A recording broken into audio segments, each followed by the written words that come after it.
Good evening. The St. James Police have commenced a probe into the death of a retired police inspector who allegedly committed suicide by shooting himself at his home in Montego Hills, St. James, between last night into this morning. The deceased, 62-year-old Ralph Medley, was discovered lying in a pool of blood inside his bedroom with a gunshot wound to his head while still clutching his licensed firearm. Reports coming into our news center are that Medley, who lives with other family members at his mahogany closed home in Montego Hills, retired to bed last night. But when he was not seen this morning, a check was made at about 10 a.m. and the gruesome discovery was made. The scene was processed and Mr. Medley's body and his firearm were removed from the scene. The former police inspector retired from the Jamaica Constabulary Force just a little over 1 year ago after serving for over 40 years. He is considered to be one of the most popular serving members of the JCF who served in Hanover, St. James and Trelawney. One resident described the retired cop as an outstanding citizen of the community who was very pleasant. Against me and say, what happened, farmer? So I say, boss, me still there, you know. I say, if me give up the farm, I say, the man, they thief me towards, so I give it. You know, so he showed me and make a drive. Well, boy, I mean, all the while, me see me always give me good encouragement, you know. But I mean, not me know, say, left for force, you know. Yeah. No man say, medley, man, and good encouraging, powerful man. Still making the news tonight, 2 Jamaica Defense Force officers were among 3 persons who were seriously injured in a 3-vehicular collision at the West Green stoplight intersection in Montego Bay, St. James today. Reports from the Freeport Police are that at about midday, the JDF officers were traveling in a JDF service vehicle along with a police service vehicle from the direction of Bogue towards Westgate. Upon reaching the West Green intersection, the law enforcement officers who were traveling with sirens on were attempting to drive through the stoplight intersection when the driver of the Delta motor car, who was traveling from West Green, allegedly attempted to run the amber light and collided with the JDF vehicle and a Toyota Fielder motor car. The impact of the crash resulted in the JDF vehicle overturning while the Delta immediately burst into flames. The driver of the Delta motor car was rescued from the burning vehicle by other motorists who managed to smash his windscreen. He was rushed to the Cornwall Regional Hospital along with the 2 injured soldiers where they were treated and admitted. The fire department was alerted to the scene and 1 unit from the Montego Bay Fire Department that rushed to the location managed to extinguish the flames. The crash also resulted in a major traffic pileup for several miles. In a Mello TV News update, Constable Noel Maitland was remanded following his appearance in the Kingston and St. Andrew Parish Court today to answer to the murder charge against him in connection with Donnelly Donaldson. Here is Killeen May with the details. Constable Noel Maitland, the boyfriend of social media influencer Donnelly Donaldson, was remanded when he appeared before the Kingston and St. Andrew Parish Court on Friday morning. Attorney at law Christopher Townsend, who represents Maitland, says his client is to return to court on August 22 and a bail application is to be made at that time. A fingerprint order was also made for Maitland. The lawyer said that at present several documents for the case remain outstanding. Well, the matter came up, was mentioned in court, and we set a date for bail application. The judge could not have heard it on the 18th, which was a date that we had suggested. So she will hear it on the 22nd of August. We will be applying for bail on that occasion. After we read the report, we feel that this is a matter that is worthy to be considered. Quite a number of documents are outstanding.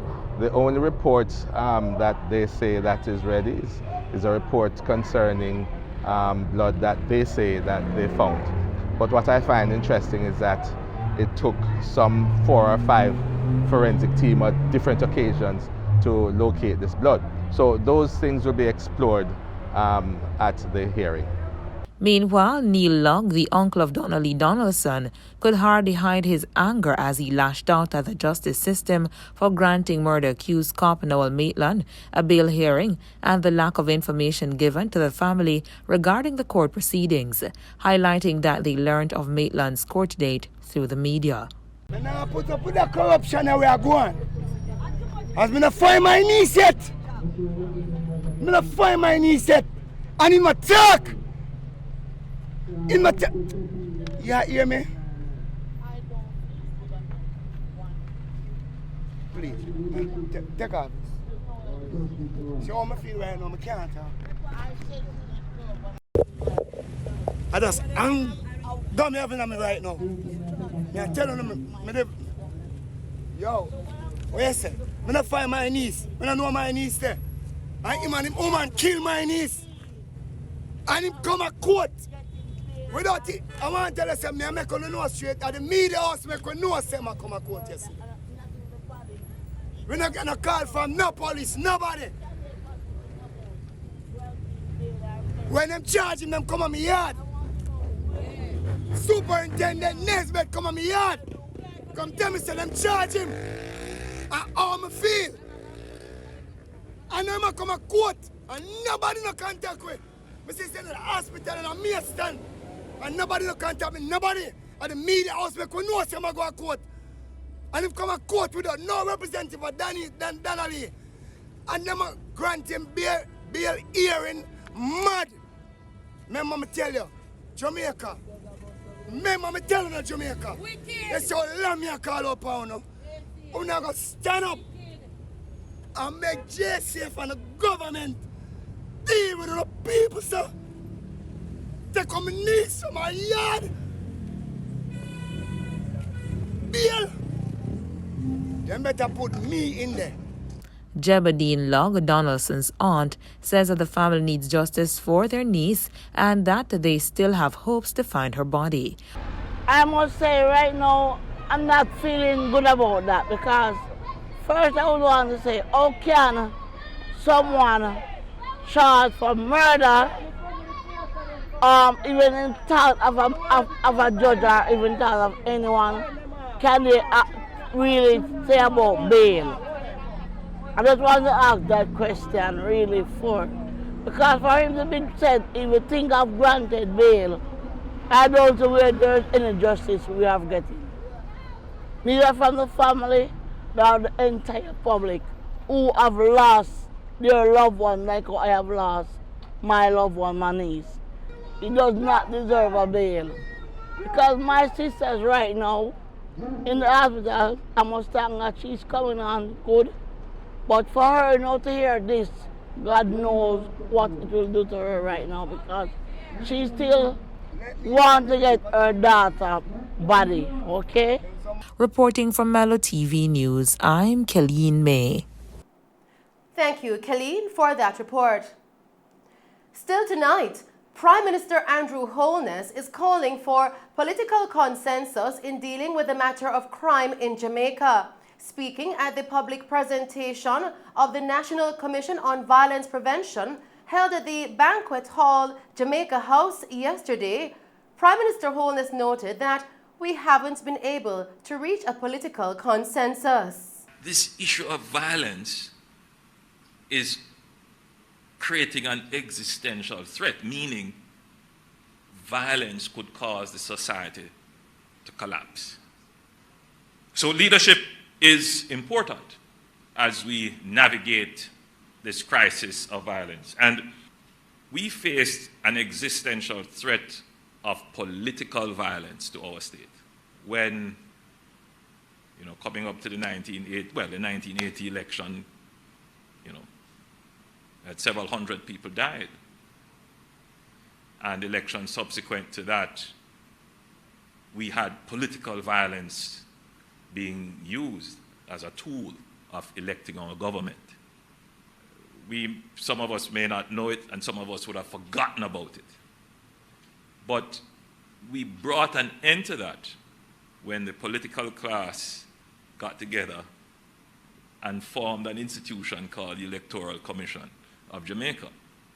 First was the Electoral Office, now it's the Electoral Commission. And it has had a powerful impact. We should be very proud of that. We exercised agency and leadership to deal with an existential problem. So I'm saying this to say that the challenge of the use of violence in our society is a huge one, but it is one that we can overcome.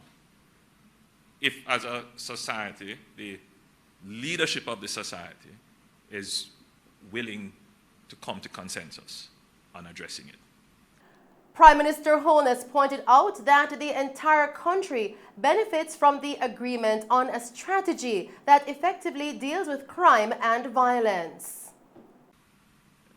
So, I mean, that's a whole different subject. But the point that I'm making is that the security forces are transforming the way in which they use force such that they regulate it so that it doesn't become violent force or disproportionate force. And I think that it is still a work in progress, but it is something that we can look at as having achieved that over the last decade to treat with another form of violence, and that is state violence. There are still other elements of state violence that we need to treat with. We need to treat with state violence in our schools, whether it is between students and teachers or students and students. We have legislation in place, certainly for children's homes and for others in state care, but I think greater attention and enforcement is needed to ensure that violence coming from state actors are minimized. And I think that's a very important first step. So we're standing in this moment showing that we are going to do it. We're going to treat with this business of social violence in a meaningful way. So when the historians go to write the history 20, 30 years from now, they will look back at this moment as pivotal. The commission, which is chaired by internationally renowned researcher Professor Maureen Sams-Vaughan, is mandated to conduct a continuing comprehensive review of all existing public and private violence prevention programs, as well as the strategies of the government. Its purpose is to identify gaps in the prevention and intervention services and to make recommendations with respect to violence prevention and intervention programs. Professor Sams-Vaughan, in her presentation, said that nearly 80% of the population lives in communities where there is trauma.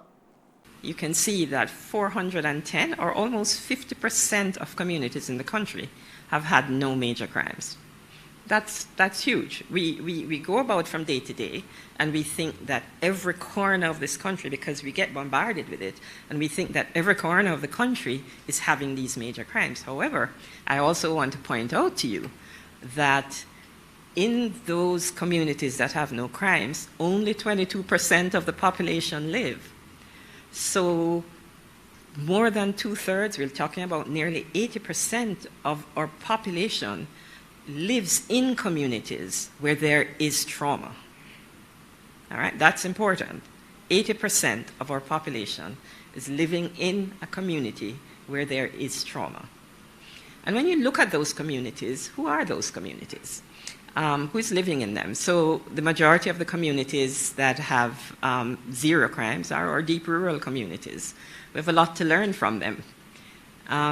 But if you look at poverty, you will see that as it's commonly associated with deep rural communities, they have the highest proportion of poverty.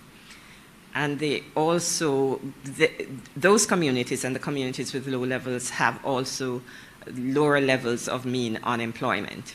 Providing statistics on how violence plays out in children's daily lives, she said that before a 12-year-old in urban Jamaica leaves home, he or she would have witnessed an act of violence. Before children leave home in the morning, they observe adult behavior in the home. 2 out of 3 see and hear verbal abuse.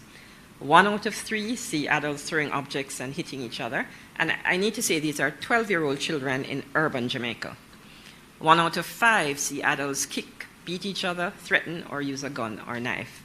And so here comes the prevention arm, dispute resolution, addressing gender-based violence, intimate partner violence, and family violence.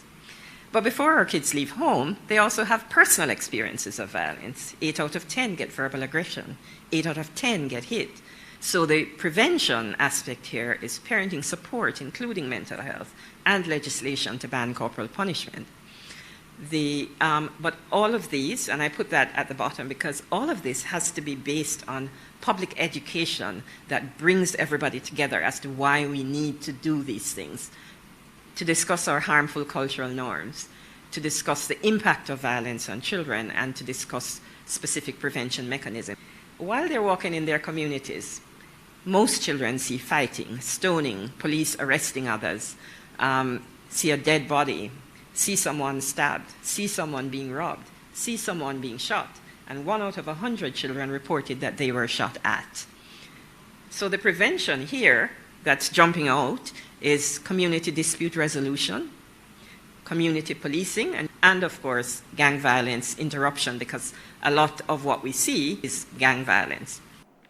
Continuing with the news tonight, the first pilot enrollment site where citizens will be able to register for the new National Identification System, NIDS, will be completed in approximately 2 weeks.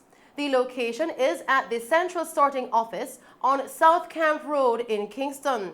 This is the first of 5 sites that will be activated across Kingston and St. Andrew by early October. Minister without portfolio in the office of the Prime Minister, Floyd Green, disclosed the details after touring the site with the Productive Business Solutions PBS Consortium yesterday. The PBS Consortium is tasked with implementing the NIDS solutions. Works currently being finalized include the installation of electrical ports, equipment testing, and infrastructure fine-tuning. The site will feature workstations designed to accommodate privacy and equipment for biometric captures such as fingerprint scanners, document scanners, a camera, and a signature pad.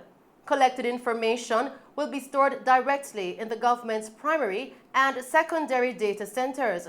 Minister Green also noted that the production site for making the cards is ready and is in the testing phase. He estimated that after the pilot program comes into effect, NIDS will be rolled out to the general public in 2023. An Ananda alert has been activated for 16-year-old Renice Ranking of Smithfield District, Westmoreland, who has been missing since Monday, August 8. She is of brown complexion, slim build, and is about 5 feet 4 inches tall. Reports from the Savannah Lamar Police coming into our news center are that Renice left home for an undisclosed location at about 1 a.m. All attempts to locate her have failed.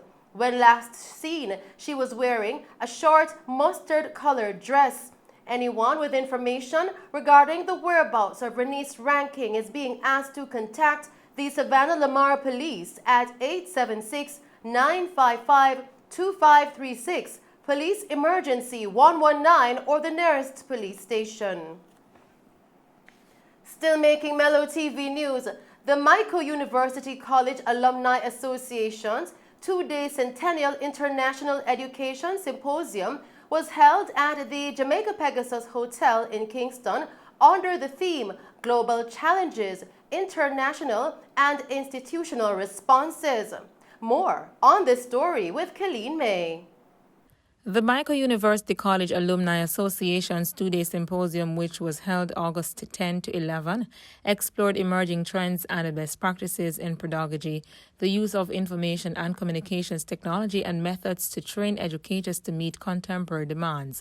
Minister of Education and Youth Favour Williams, who officially opened the event on Wednesday, congratulated the organizers for coordinating the event, especially given the challenges post-secondary training and higher education institutions face. I also take the opportunity to congratulate the organizers for coordinating this important conference as you explore the theme, Global Challenges, International and Institutional Response. As with many other sectors of our global economy, post-secondary training and higher education institutions face numerous challenges amidst rapid globalization and innovations in technology, which are having a direct impact on the content and the methodology of teaching and learning.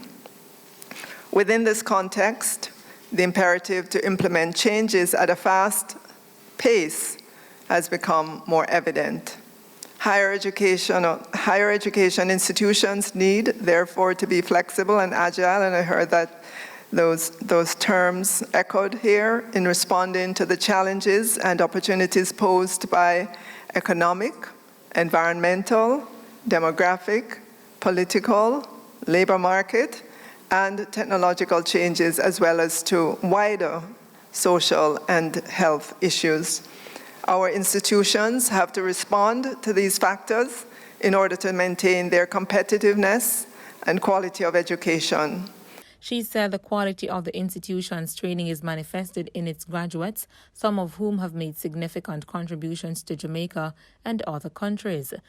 The challenges faced by educational administrators in the government bureaucracy and in schools demand a host of well-crafted policies and programs to ensure that all citizens can have access, can learn, and can build skills throughout their lives. This calls for mobilization of expertise and collaboration.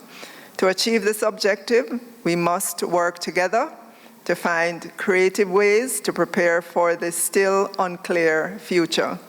The curriculum developed and implemented must take into account the local cultural aspects as well as the global community for which we are preparing our students.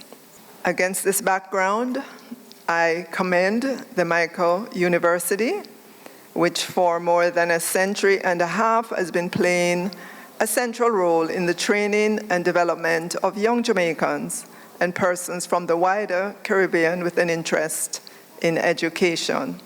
It is therefore fitting and commendable that your alumni association should organize this conference to explore global challenges in education and possible institutional responses.